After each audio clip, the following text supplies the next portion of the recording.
Ассалаумағалейкум қазақ елі. Мен қазақ халқыма таң қалам. Біздің пенсионный қордағы ақшаны, фондтағы ақшаны Бәйтерек қорына аударды. Бәйтерек қоры қазір Ресейдің Сбербанк, банкрот болған Сбербанк сатып алды. Білмеймін қанша миллиард. РБК банк сатып алды. Халықтың ақшасына, сіз пенсияның ақшасын мүмкін 10 миллион жатыр, сіз ала алмайсыз. Бірақ операцияға ақша керек, өліп жатсыз. Анаңыз өліп қалды. Мынау бүйрегін емдей алмай, жүрегін, о пенсионный фонд кетті мемлекетке. Бәйтерек қорға Ресейге кетті.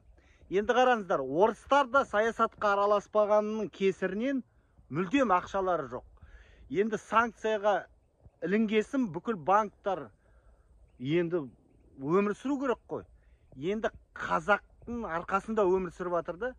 Енді біздің пенсионный қорды фондтың ақшасын Бәйтерекке аударып, Бәйтерек Ресейге салып жатыр, ақшаны құйып жатыр. Енді қараңыздар қызық.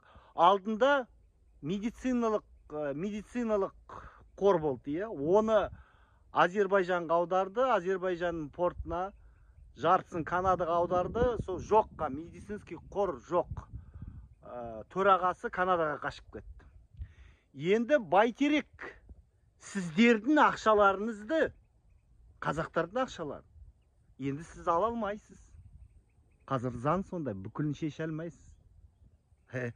Енді Ресей сонымен өмір сүріп жатыр. Ал сендер өліп жатсыңдар, соғыссыз. Қазір айтып отыр қазақ, соғыс болмаса болды.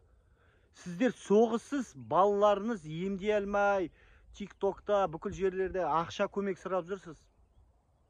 Сонда солай соғыссыз, майдансыз өліп жатқан, азайып жатқан қайран қазағым.